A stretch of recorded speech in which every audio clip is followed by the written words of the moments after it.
Por isso precisamos do impeachment de ministros que têm abusado do poder. Essa é a pauta do Brasil. Vivemos, como disse o deputado Polon, num estado de exceção. Isso está muito claro. Juízes que agem como jagunços e que editam provas. É um crime. Isso sim é um crime. Golpistas verdadeiros que chamaram a Lava Jato de suspeita e politizada.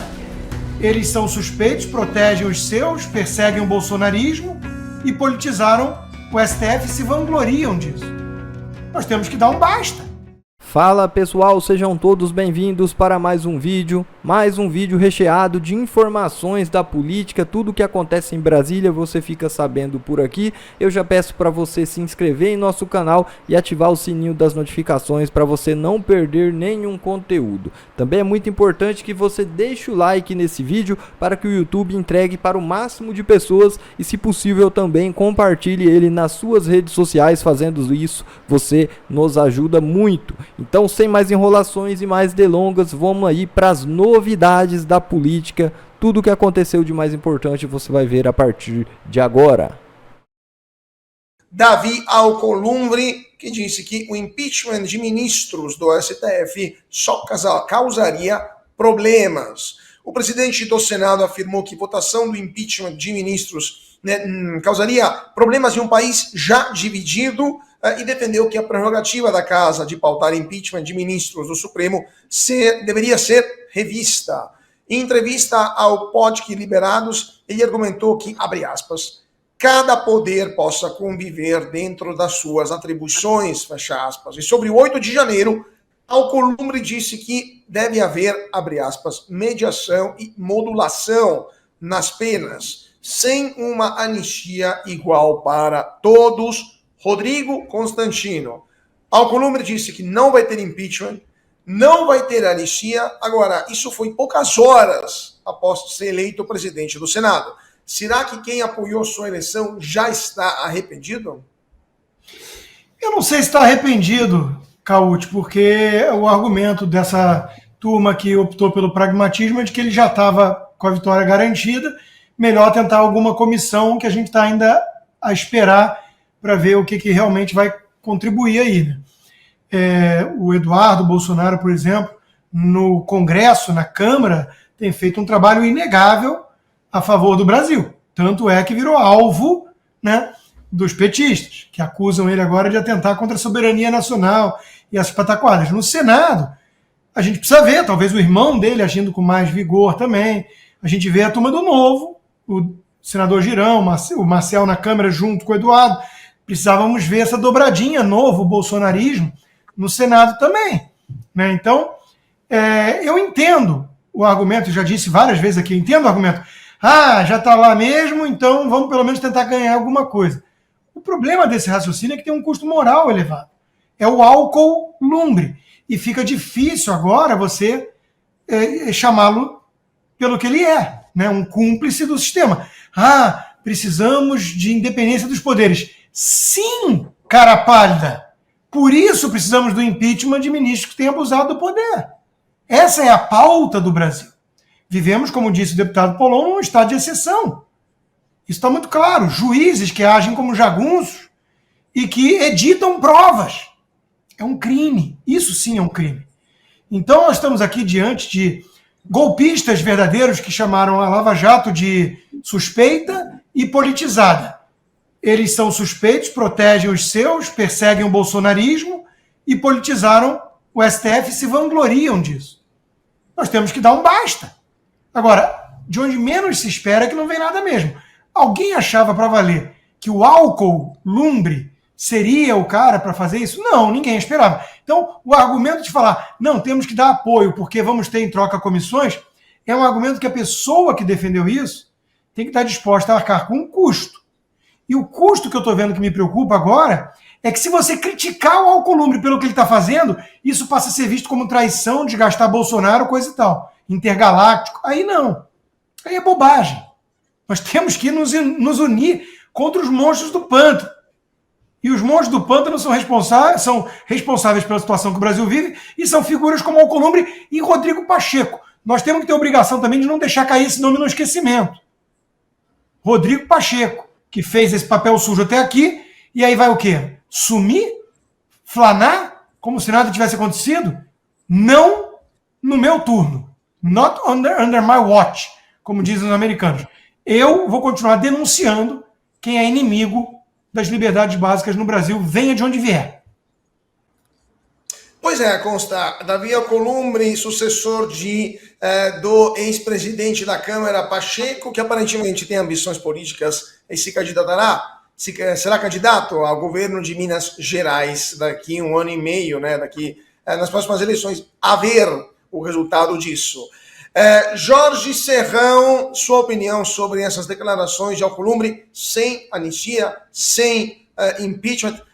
O que esperar então? Vamos todo mundo para casa, fecha o Senado, é festa, é folga até 26? Eu não sei, eu tenho uma intuição de que o Davi Alcolumbre, ele em breve receberá uma sensibilização externa que vai fazê-lo mudar completamente de ideia. Acho que vai ser, assim, uma grande iluminação que ele vai receber e vão falar para ele: Alcolumbre, você vai mudar a postura ou vai encarar uma briga que você não tem condição de comprar? Mas vamos aguardar, isso é um futuro muito próximo que está chegando. Enquanto isso, o presidente do Senado, ele sucede a ele mesmo, que na verdade o Rodrigo Pacheco era o laranja do Alcolumbre ali no Senado. Então, a sucessão do Senado brasileiro foi Alcolumbre, aí sucedeu o Alcolumbre, vestido de Rodrigo Pacheco, e agora o Alcolumbre de verdade. Então, vamos aguardar, tá 3-0 para ele, daqui a pouco pode pedir música no Fantástico, mas talvez seja obrigado a cantar a música em inglês, né? E, de repente, ela vai ser tocada pelo maestro Lourão. Então, não sei não, Alcolumbre, as previsões, a minha bola de cristal para o seu lado, ela funciona de uma maneira meio esquisita, mas vamos aguardar. Enquanto isso, você fala bobagem. Primeiro, que o Senado não é papel do Senado cuidar de impeachment. Claro que é. E o que tem que ser revisto no Senado é exatamente o trâmite dessa questão de impeachment. Não pode o presidente do Senado, a mesa do Senado, barrar. Se tem um pedido de impeachment, ele é admissível, ele tem que ser avaliado pelo plenário do Senado. Não está se mandando condenar ninguém previamente, está dizendo que tem que avaliar o impeachment. Procede, segue, processa e resolve a questão. Não pode ficar a impunidade, como vem acontecendo. Ela está nos jogando na mais grave crise institucional da nossa história. O Brasil hoje passa a maior vergonha institucional da nossa história. Nenhuma das ditaduras da história do Brasil produziu um estrago, tanta truculência e violência quanto a tirania atual, que é uma tirania envergonhada, é uma ditadura disfarçada do nome de democracia, e tudo é feito em nome da democracia e da lei. Muito parecido com o processo de perversão do direito dos tempos da Alemanha do bigode, do russo do bigode e de outros ditadores menos votados pelo mundo afora. Então, isso é incompatível com o que se espera do Brasil. O Senado tem que reagir, mas esse Senado atual não vai reagir. Então, a gente tem que ter a clareza de que na próxima eleição precisamos eleger os melhores senadores. É importante que esse trabalho comece agora. Vai chegar perto da eleição, você não vai saber quem é o senador certo que você vai votar. Tem que começar agora a definir os nomes. É algo inédito, é diferente. Ah, mas agora vai desgastar. Não, não, não. Agora é a hora de mostrar quem tem coragem para ser senador. Se chegar lá na frente, não tiver nome competente, a gente vai tomar outra traulitada. E não se esqueça que a turma da canhota vai tentar fazer o senadorzinho deles de qualquer jeito pelos estados, para tentar reduzir o impacto que eles já sabem que é assustador. Randolfo Rodrigues já tentou armar o golpe aí de você só poder votar em um senador. Dá mole que eles acabam fazendo isso passar, esse regramento novo aí, casuístico. todo cuidado é pouco. É preciso tomar cuidado também com a composição desse Congresso Nacional, que, se não houver cuidado, eles podem até aprovar lá a emenda constitucional da querida Luísa Erundina, que propõe o aumento da quantidade de ministros do Supremo Tribunal Federal. Aí, se isso acontecer, se isso por um azar, uma loucura parlamentar passar, consegue o Lula colocar lá até o Davi Alcolumbre, cujo sonho é ser ministro do Supremo Tribunal Federal. É mais fácil o Alcolumbre ser ministro do Supremo do que ele se eleger governador de Minas. Aliás, Alcolumbre, eu confundi. O Alcolumbre é disfarçado. É o Alcolumbre que se chama, na verdade, Rodrigo Pacheco. Entendeu? Ou tem que desenhar? E agora, continuando a falar de política, eu queria ouvir a Fabi Barroso sobre aquilo que está acontecendo lá em Brasília, porque o Brasil despenca 6 posições no ranking mundial de democracia. Isso pela revista britânica The Economist, que tudo pode ser menos de direita, ou menos bolsonarista, né?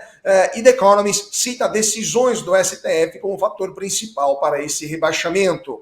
O Brasil caiu da 51ª posição para a 57ª posição, ou seja, do 51 para o 57, no Índice de Democracia 2024, da revista britânica.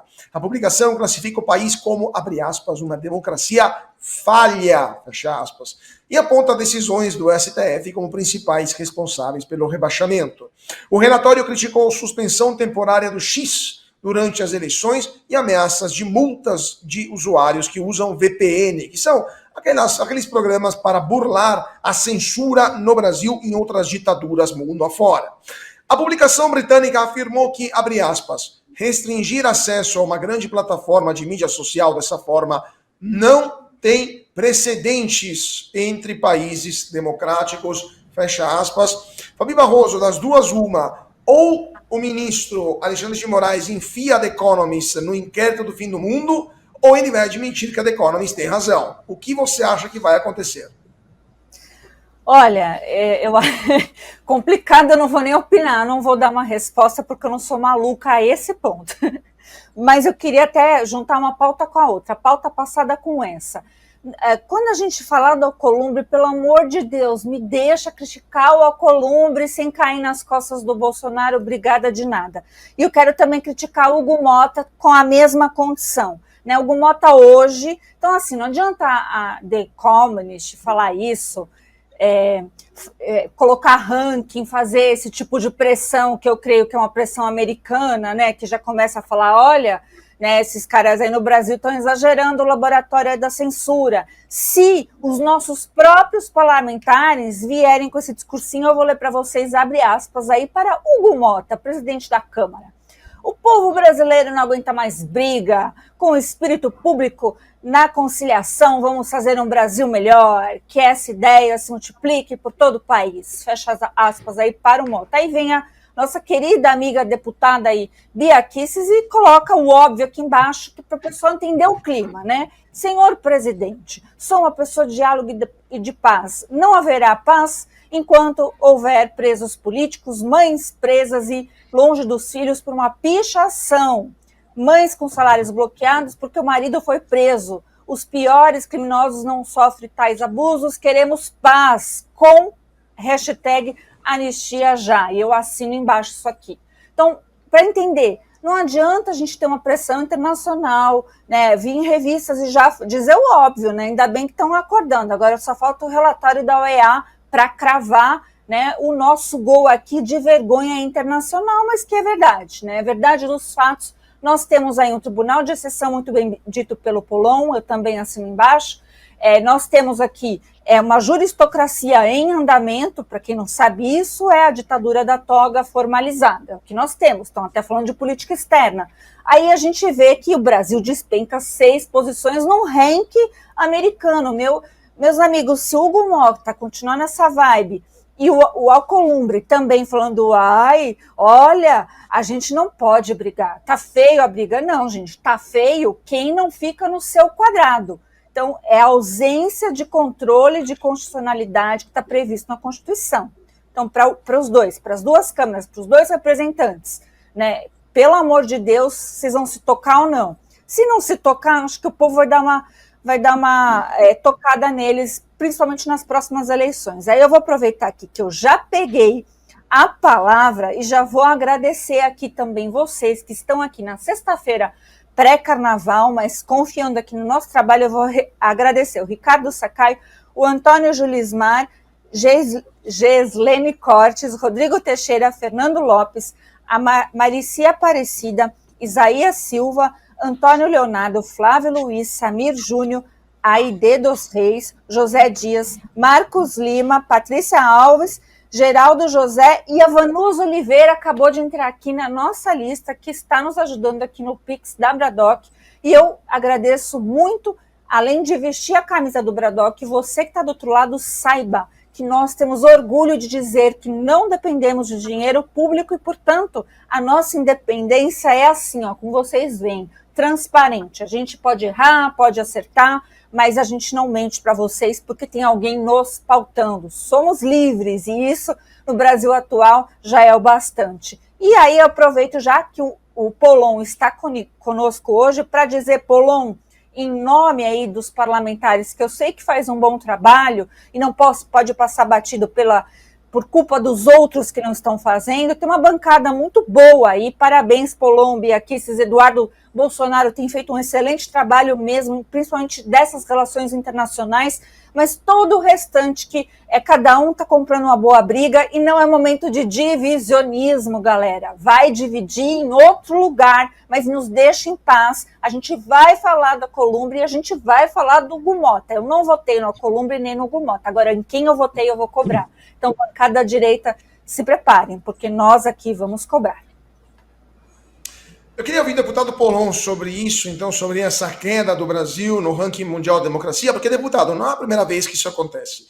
Cai no ranking de democracia, cai no ranking de transparência, cai no ranking da imparcialidade do judiciário. E não são entidades ligadas ao bolsonarismo internacional, e sim ONGs, muitas vezes, com uma visão muito mais à esquerda do que o governo passado. Então, isso em Brasília tem algum efeito político? Alguém no Centrão, pelo menos, está acordando para o trajeto, para o caminho, para a direção que o Brasil está começando a trilhar? Ou tá todo mundo está dormindo aí, aguardando o carnaval passar?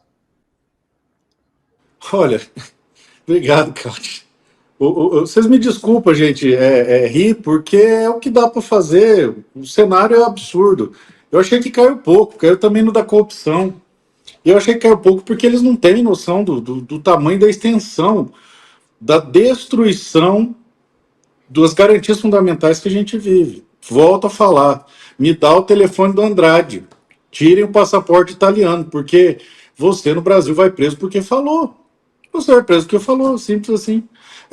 Eu, fazendo essas críticas aqui, nada impede que amanhã cedo a Polícia Federal esteja na porta da minha casa.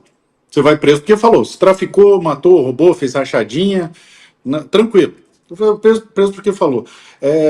Na pauta anterior foi dito que nós precisamos de senadores competentes. Eu tenho muito medo na política dessa palavra competente, porque tem uma onda agora falando que nós temos que aderir a políticos profissionais, políticos que têm aquela habilidade, enfim, que eu tivesse tanta objeção à política e entrasse para fazer diferença, e para fazer diferença você tem que fazer diferente. Eu acho que a palavra é que nós vamos precisar de senadores que tenham coragem para enfrentar, coragem para não ter medo de ser preso num regime ditatorial, porque hoje, na verdade, a única solução que aparece viável para o legislativo é fechar. Eu estava semana passada lá, conversando com alguns colegas, e com uma cara completamente absurdada, eu falei, eu descobri para que serve isso aqui. E aí o colega falou, para quê, Polon? Eu falei, para passar um ar de normalidade. A gente finge que representa o povo, a gente finge que está numa democracia, enquanto eles simplesmente destroem tudo. Outro ponto que eu acho que vale destacar, que a Fabi falou, da questão de não se admitir divisão. Eu concordo, eu acho que nós temos uma liderança na direita. Não há espaço hoje, no cenário de hoje, para qualquer outro nome que não seja do Bolsonaro. Eu acredito que qualquer parlamentar ou liderança que não entendeu isso ainda está completamente fora do jogo. Nós temos alguém que tem relevância, tem força política. O sistema todo foi construído para destruí-lo e não obteve êxito. E ainda assim, com todos os ataques que ele sofre, cada dia mais é o grande nome para fazer o antagonismo a todo o establishment.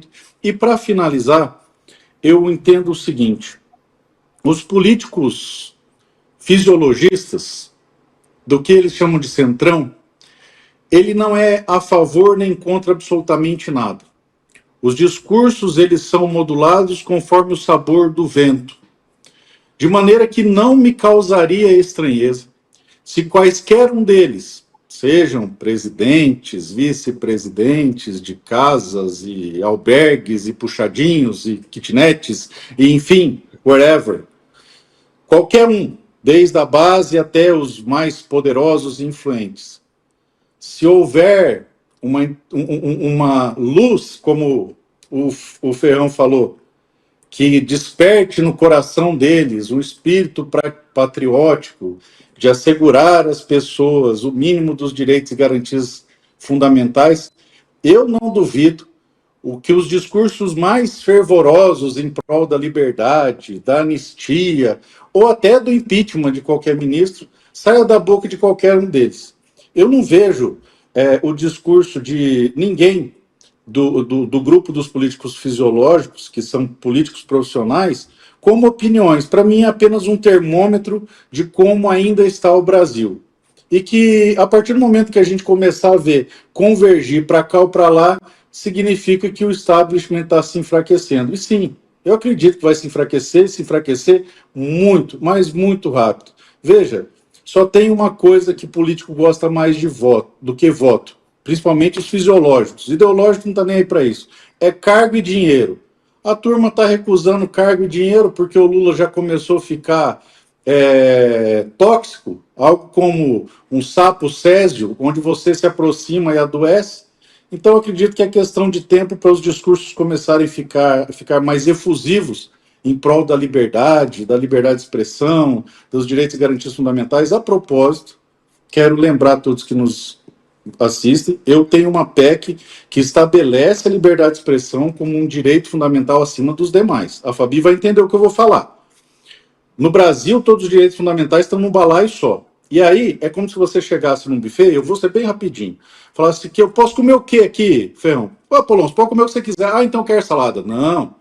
Hoje é o dia do arroz. Ah, então eu quero arroz. Não, mas primeiro é o feijão. E assim funciona. Não, você não tem esse direito fundamental porque com a modulação, a transformação constitucional, a mutação e as coisas da Alemanha, da África, eles vão trazendo. Você não tem direito à liberdade de expressão, você não tem direito a nada. Então, como a liberdade da expressão é a liberdade das liberdades, se nós alçarmos a liberdade de expressão acima de todos os direitos e garantias fundamentais, toda a perseguição que foi feita com o Constantino cai por terra por ser inconstitucional. E aí eles vão ter que se posicionar firmemente, porque já na Constituição já não pode, mas eles usam essa miscelânea. Se a gente sobe, eles, não, a Constituição agora não vale mesmo e rasga, porque fica parecido com a primeira emenda americana.